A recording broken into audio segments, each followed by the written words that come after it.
السلام علیکم ورحمۃ اللہ وبرکاتہ۔ اعوذ باللہ من الشیطان اللعین الرجیم، بسم اللہ الرحمن الرحیم۔ یا اللہ یا رحمان یا رحیم یا مقلب القلوب ثبت قلبی علی دینک۔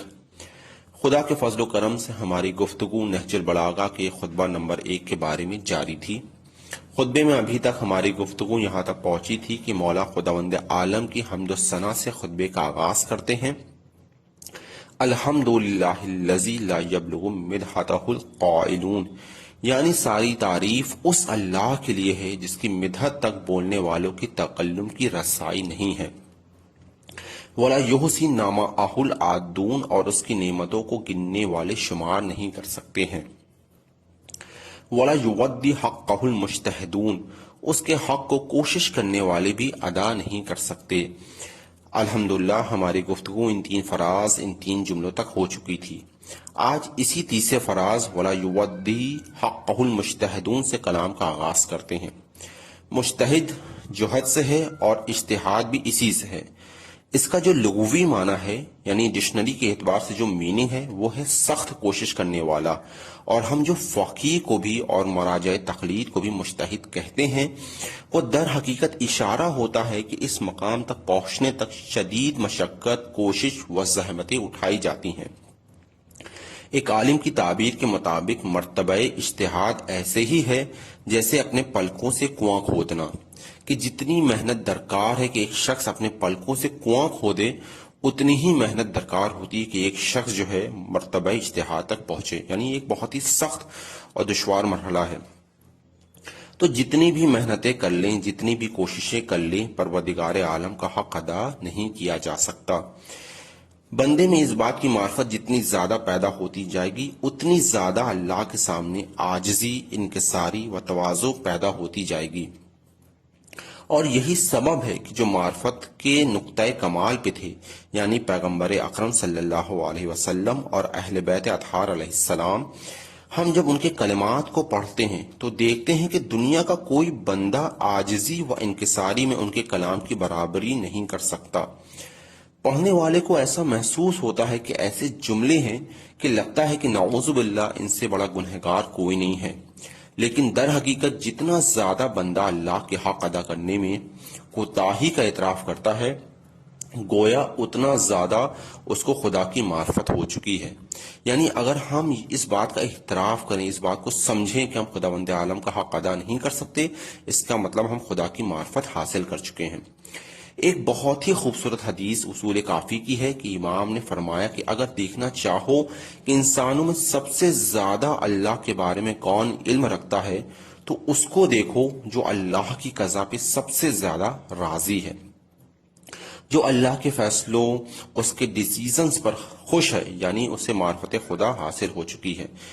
توجہ کریں، جو اللہ کے کسی فیصلے پر اگرچہ وہ کٹ جائے پر خدا سے ناراض نہیں ہوتا، اگرچہ ساری دنیا اس سے چھن جائے، اس کے ٹکڑے ٹکڑے کر دیے جائیں، پر اللہ کے لیے ذرہ برابر ناراضگی اس کے دل میں پیدا نہیں ہوتی۔ یعنی یہ شخص خداوند عالم کی معرفت کو حاصل کر چکا ہے۔ تو جان لو کہ جو سب سے زیادہ خدا سے راضی رہتا ہے، وہ سب سے زیادہ خدا کو جانتا ہے، خدا کی معرفت رکھتا ہے۔ خدا کبھی اپنے بندے پر ظلم نہیں کرتا ہے۔ اگر ہمیں کچھ مل رہا ہے یا کچھ ہاتھ سے جا رہا ہے، دونوں ہی صورتوں میں خدا ہماری بہتری ہی چاہتا ہے۔ ہمیں یہ یقین ہو جائے کہ خدا عادل بھی ہے اور حکیم بھی، تو اگر ہمیں بس اتنا سمجھ میں آ جائے کہ خدا عدل سے کام لیتا ہے اور خدا حکیم ہے اور اس کے ہر فیصلے میں حکمت پوشیدہ ہے، تو پھر ہمیں تکلیف نہیں رہے گی، ہمیں کوئی پریشانی نہیں رہے گی۔ ہمیں کچھ ملے گا تب بھی ہم سمجھیں گے خدا نے عدل کیا ہے، خدا نے حکمت سے ہمیں کچھ عطا کیا ہے۔ اگر کچھ ہم سے چھن جائے گا تب بھی ہمیں یہی لگے گا کہ خداوند عالم نے ہمارے ساتھ اچھا ہی کیا ہے۔ جیسا کہ ہم رہبر انقلاب امام خمینی علیہ الرحمہ کی ذات کو دیکھتے ہیں کہ جب ان کا جوان بیٹا شہید ہوا، یا شہید مصطفیٰ خمینی جو ہیں جب شہید ہوئے، تو لوگ جب امام خمینی علیہ الرحمہ کے پاس آئے، ان سے کہا کہ آپ کا جوان بیٹا شہید ہو گیا، تو آغا نے کہا کہ اس میں بھی خدا نے ہمارے لیے کوئی بہتری رکھی ہوگی، یعنی اس میں بھی خداوند عالم کا کوئی لطف ہوگا۔ اور ہم اپنے معاشرے میں دیکھتے ہیں کہ اگر ہم سے کوئی چھوٹی سے چھوٹی چیز بھی چھن جاتی ہے، مثال کے طور پہ جاب چلی گئی کسی کی، یا کسی کی کسی گھر میں انتقال ہو گیا یا کوئی اور مسئلہ مسائل پیش آتے ہیں تو انسان جو ہے وہ کفریہ جملے استعمال کرنے لگتا ہے، یعنی وہ نعوذ باللہ خداوند عالم سے کہتا ہے، شکوہ کرنے لگتا ہے کہ خداوند عالم یہ تم نے کیوں ایسا کیا میرے ساتھ، اور کیا میں ہی اس بات کا اہل تھا کہ میرے ساتھ ایسا کیا جاتا؟ یعنی ابھی اس کو معرفت خداوندی نہیں ہوئی ہے۔ اگر اس کو یہ معرفت ہوتی کہ خدا عادل ہے اور خدا حکیم ہے تو وہ اس کو یہ سمجھ میں آ جاتا کہ خدا نے اگر میرے لیے کچھ چاہا ہے تو میرے لیے بہتر ہی چاہے گا۔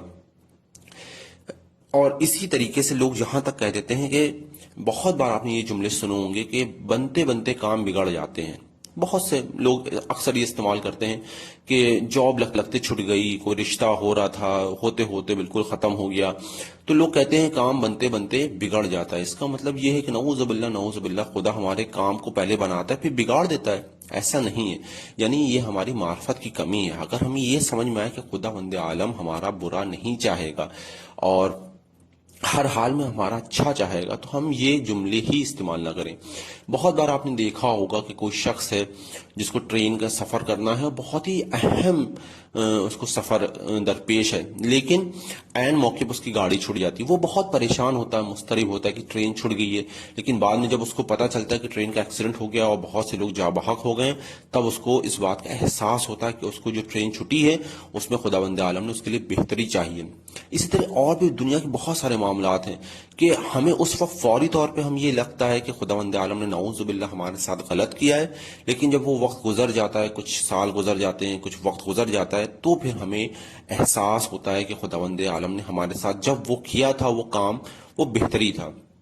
کوئی رشتہ تھا جو نہیں ہو پایا، کسی کو اولاد نہیں ہوئی، کسی کو جاب نہیں لگی، کسی کا گھر نہیں ہوا، جتنی بھی پریشانیاں ہوتی ہیں خداوند عالم وہ ہماری بہتری کے لیے رکھتا ہے۔ اور یہ اب بندے کو جب یہ احساس ہو جائے گا کہ خداوند عالم اس کا برا نہیں چاہے گا تو اس کو خداوند عالم کی معرفت ہو جائے گی۔ مولا کائنات کا فرمان ہے، مجھے تعجب ہے مومن کے حال پر کہ ساری دنیا کی حکومت اسے مل جائے تو بھی خیر ہے کہ اس سے وہ خدا کے بندوں ہی کی مدد کرے گا، نظام عدل قائم کرنے کی کوشش کرے گا، اللہ ہی کے لیے کام کرے گا، اور کینچیوں سے کاٹ کاٹ کر اس کے ٹکڑے ٹکڑے کر دیے جائیں تو بھی اس کے لیے خیر ہے، چونکہ اس ٹکڑے ٹکڑے ہونے پر جو اللہ اسے عطا کرے گا اس عارضی تکلیف کے عوض وہ غمان کرنا بھی محال ہے۔ یعنی مومن ہر حال میں کامیاب ہے، وہ شکست نہیں کھا سکتا۔ مومن پر امیری آئے یا غریبی فرق نہیں پڑتا، کیونکہ دونوں ہی سے وہ اپنی آخرت سنوارے گا، کیونکہ مومن ہر حال میں کامیاب ہے، وہ مطمئن قلب کا مالک ہوتا ہے۔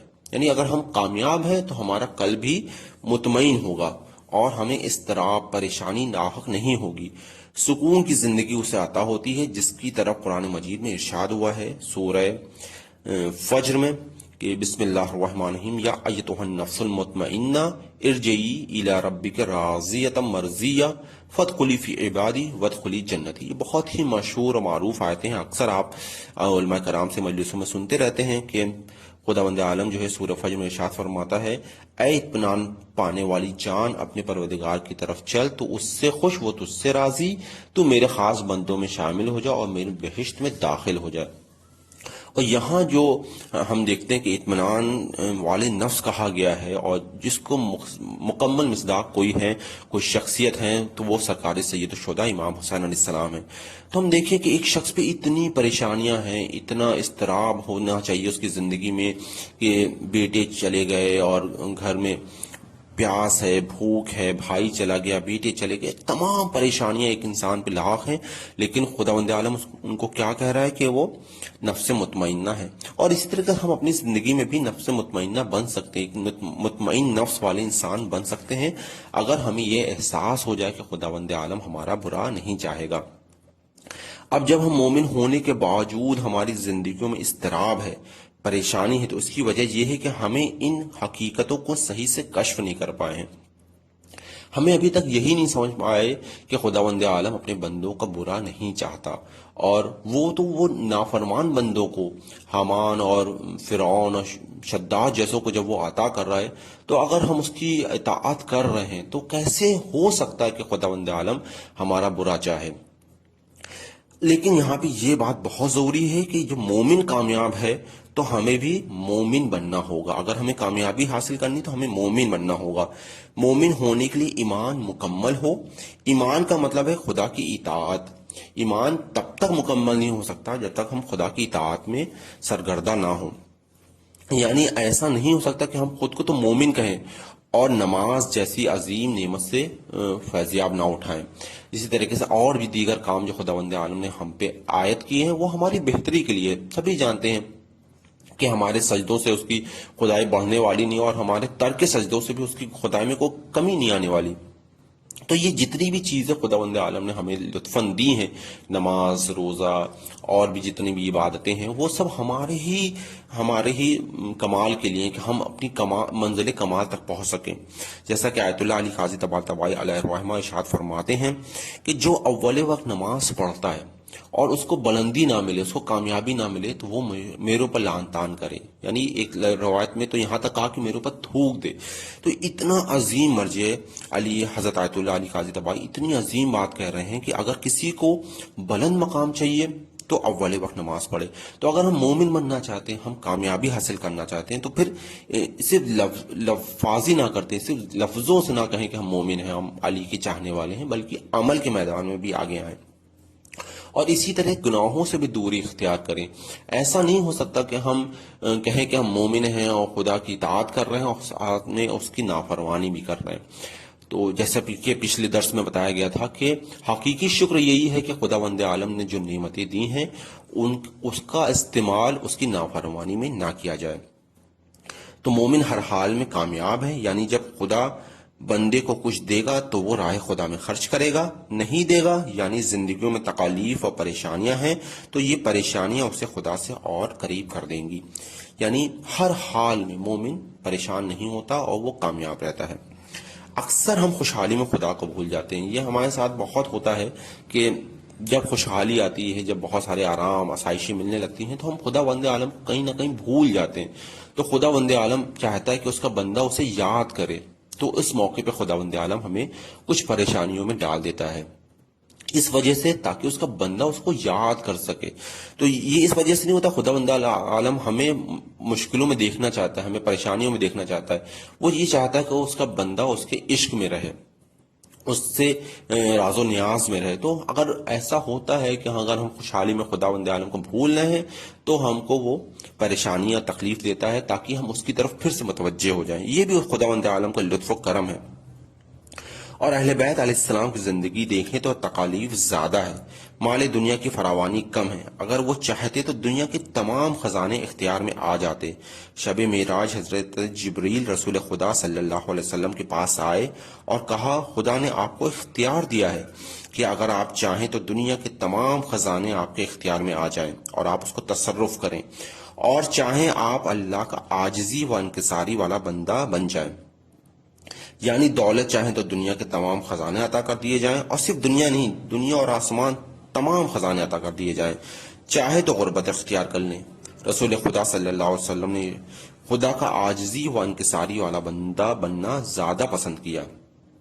یعنی اہل بیت علیہ السلام کی زندگی میں جو ہم کو یہ فقر فاقہ نظر آتا ہے وہ اس وجہ سے کہ وہ خدا کا عاجزی و انکساری والا بندہ بننا زیادہ پسند کرتے تھے.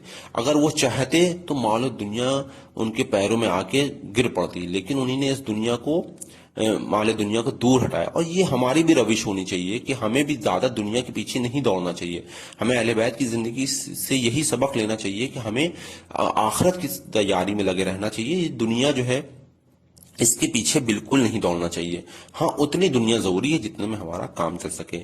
اس کے آگے حضرت امیر علیہ السلام ارشاد فرماتے ہیں الذی لا یدرکہ بود الہمم ولا ینالہ غوث الفتن. نہ ہمتوں کی بلندیاں اس کا ادراک کر سکتی ہیں اور نہ ذہانتوں کی گہرائیاں اس کی تہ تک جا سکتی ہیں. الذی لا یدرکہ بود الہمم، ہمم ہمت کی جمع ہے یعنی مستحکم ارادہ.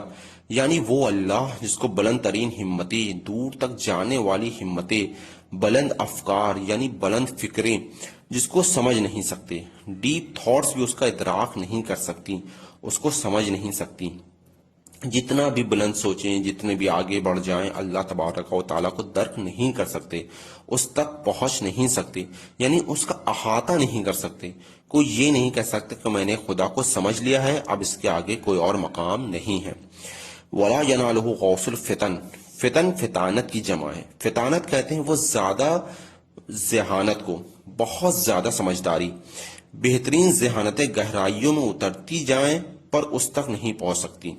غور کریں، پہلا جملہ تھا بلندیوں کے بارے میں، یعنی کسی کی فکر، کسی کی سمجھ کائنات کی وسعتوں تک بلند ہوتی جائیں تب بھی خدا تک نہیں پہنچ سکتے۔ اور اگر باریکی سے اللہ تبارک و تعالیٰ کی ذات کا ادراک کرنے کے لیے گہرائیوں میں اترنا چاہیں تو بھی گہری سے گہری ذہانتیں اللہ کی ذات تک نہیں پہنچ سکتی۔ نہ بلند فکریں، نہ گہری ذہانتیں کوئی بھی خداوند عالم کا ادراک نہیں کر سکتی۔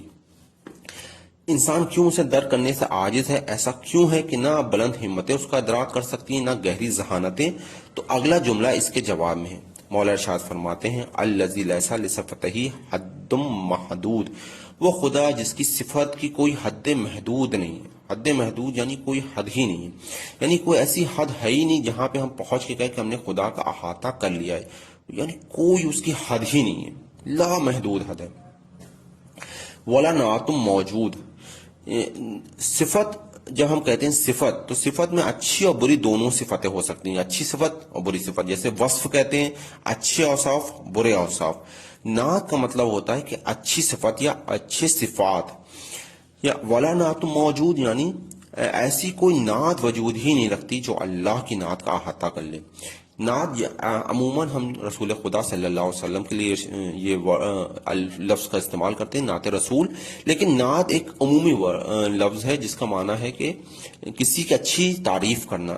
تو مولا ارشاد فرماتے ہیں ولا نعت موجود، یعنی کوئی ایسی نعت موجود ہی نہیں ہے جو خداوند عالم کی مکمل تعریف کر سکے۔ الذی لیس لصفتہ حد محدود ولا نعت موجود، یعنی اس کی صفت کے لیے نہ کوئی معین حد ہے نہ توصیفی کلمات۔ اس کے آگے مولا ارشاد فرماتے ہیں ولا وقت معدود، نہ کوئی مقررہ وقت ہے، یعنی انسان کو جتنا بھی وقت دے دیا جائے وہ خدا کی حمد و ثنا کا حق ادا نہیں کر سکتا۔ یعنی کوئی انسان یہ نہیں کہہ سکتا کہ اگر مجھے بہت وقت ملتا تو میں اس کی مکمل تعریف و حمد کر دیتا، نہیں، یہ ناممکن ہے۔ چاہے کتنا ہی وقت کیوں نہ دے دیا جائے، انسان خداوند عالم کی مکمل تعریف نہیں کر سکتا۔ ولا اجل ممدود، نہ ہی کوئی مہلت ایسی ہے جس کو طولانی کرنے سے خدا کا احاطہ کیا جا سکتا ہے۔ جیسا کہ ہم لوگ اکثر کہتے ہیں کہ ایک چانس اور ملتا تو ہم یہ کر لیتے، پر خدا کو سمجھنے کے لیے کتنے ہی چانس ملیں، کتنے ہی چانسز ملیں، کتنی ہی مہلتیں ملیں، ہم اسے درک نہیں کر سکتے۔ یعنی ہزار انفینٹ چانس بھی اگر ہمیں ملے کہ اور ہزار مہلتیں بھی ملیں تب بھی ہم خداوند عالم کی ذات کو درک نہیں کر سکتے۔ اور ان سب کی بنیاد یہی ہے کہ کوئی لامحدود ذات کا ادراک نہیں کر سکتی۔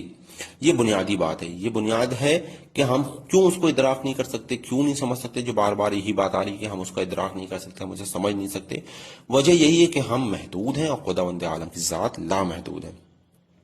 اس کے بعد جو ابھی تک اجمالی صفات بیان کی گئی اس میں سے بعض کا موقع تفصیل سے تذکرہ فرما رہے ہیں، اور ان سب جملوں کی بنیاد قرآن مجید ہی ہے جس کا ذکر بر وقت ہوتا رہے گا انشاءاللہ۔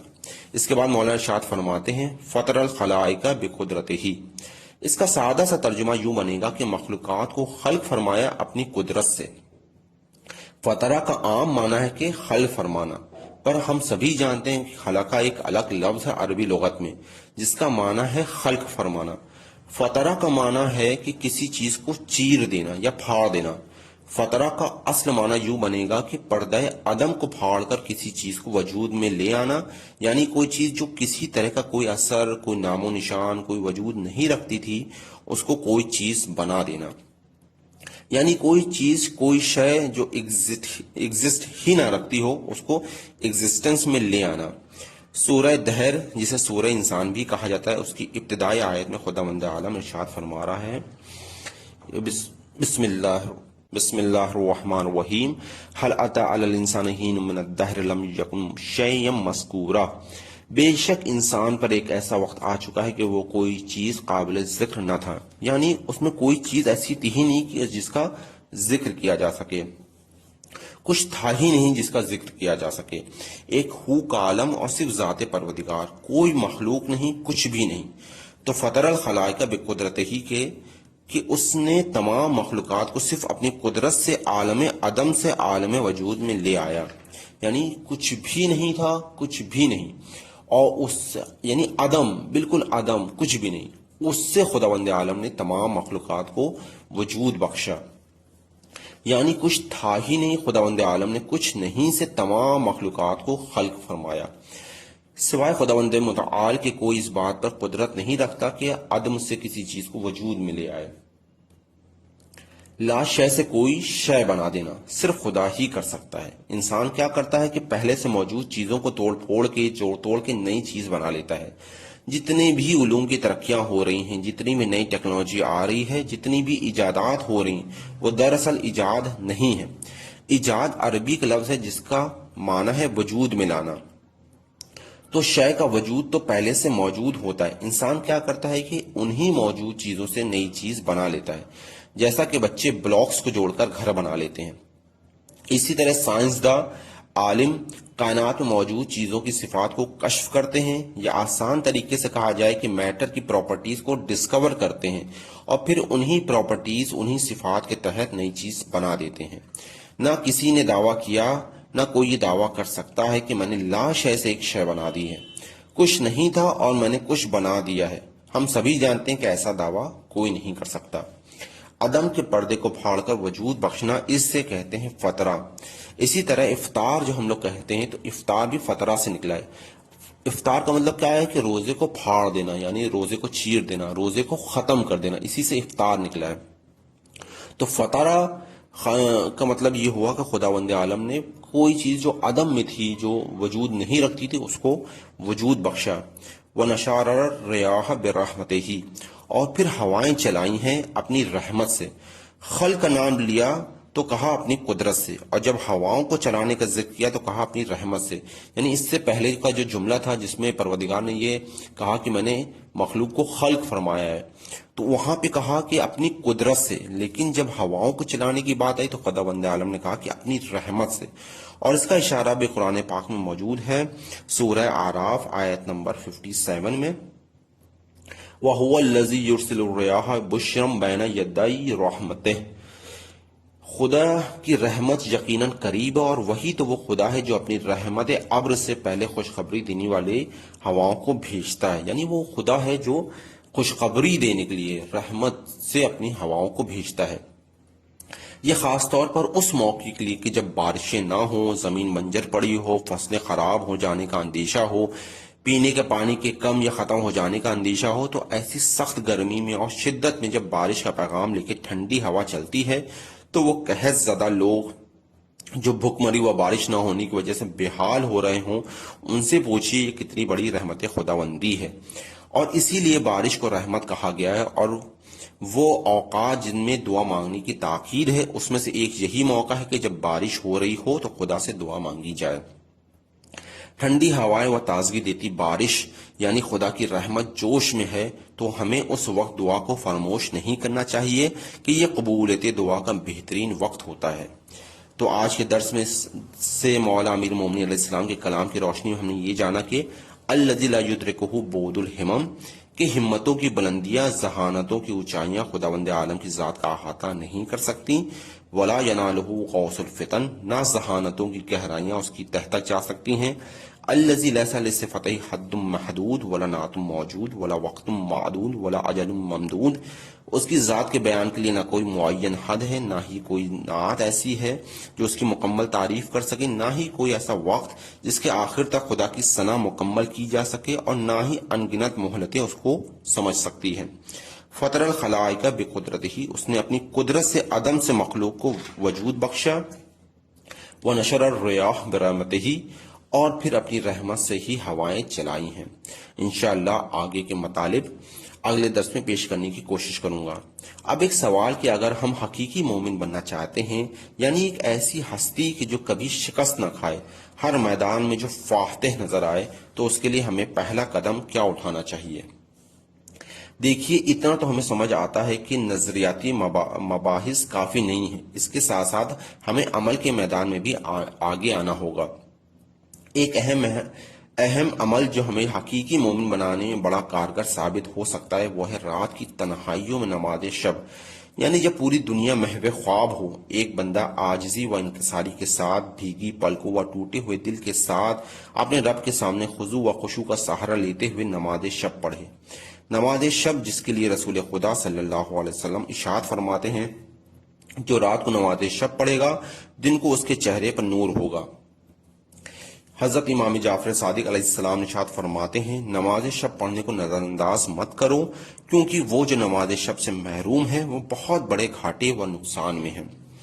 حضرت آیت اللہ علی قاضی طباطبائی اپنے شاگرد حضرت آیت اللہ حسین طباطبائی کو نصیحت کرتے ہوئے فرماتے ہیں بیٹا، دنیا چاہتے ہو تو نماز شب پڑھو اور آخرت چاہتے ہو تو نماز شب پڑھو. یہ جو ہماری پریشانیاں ہیں اس کا واحد اور ایک بہت ہی اہم حل جو ہے وہ ہے نماز شب کے. رات کی تاریکی میں ہم اٹھیں اور نماز شب پڑھیں. اسی ذیل میں ایک واقعہ ہے کہ ایک شخص جو ہے حضرت آیت اللہ علی قاضی طباطبائی علیہ الرحمہ کی خدمت میں حاضر ہوا اور ان سے کہا کہ مجھے اپنی شاگردی میں لے لیں. تو حضرت نے اسے اپنی شاگردی میں لے لیا اور وہ شخص اسی ہاسٹل میں رہنے لگا جہاں پہ حضرت آیت اللہ علی قاضی طباطبائی علیہ الرحمہ رہتے تھے. تو اس نے جب رات ہوئی اور رات کے جب نماز شب کا وقت ہوا تو اس نے سنا کہ آیت اللہ علی قاضی طباطبائی اتنا چیخ چیخ کے رو رہے ہیں، اتنا گہرا رو رہے ہیں کہ لگ رہا ہے کہ جیسے ان کے جوان بیٹے کا انتقال ہو گیا ہے. اور وہ شخص بڑا حیران اور پریشان ہوا. پھر وقت گزرا اور جب وہ دن کا وقت آیا تو اس نے دیکھا کہ آیت اللہ علی قاضی طباطبائی بالکل خوش خرم ہیں، کوئی پریشانی نہیں.